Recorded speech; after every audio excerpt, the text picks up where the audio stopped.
Paano ba ako nagkaroon nito sa chat? Itong the gift of giving. Dati kasi is wala. Okay. Itong Japan VPN. Download nyo yan. Then, open VPN. Ito. Then, i-connect nyo lang. Then, kapag na-download nyo na itong dalawang to. And after nun, punta kayo ng Google. Then, search nyo ang World App.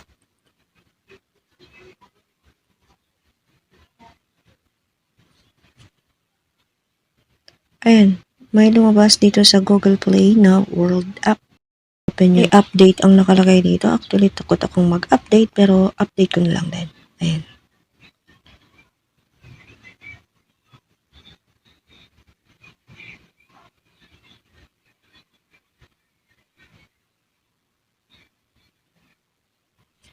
Ayan, na-update ko na. So, try natin buksan.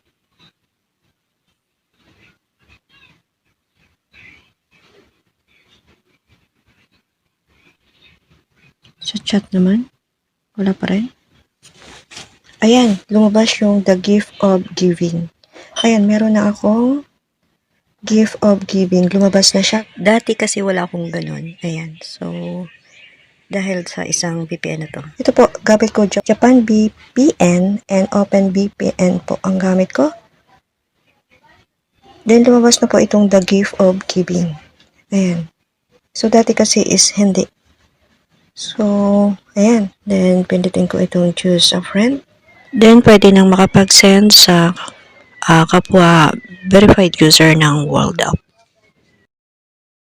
Download ng Japan VPN. Punta lang kayo ng Play Store. Then, search nyo dyan yung Japan VPN. Ayan, Japan VPN. Then hanapin nyo lang ang logo na to. Ayan, na-download ko na kasi siya. So, di ko na siya maipakita. Then, kapag na-install nyo yan, okay, lalabas po dito yung i-ask niya po na i-download or install nyo yung Open VPN po. Then, yan po, yung dalawang dapat i-install nyo sa phone nyo.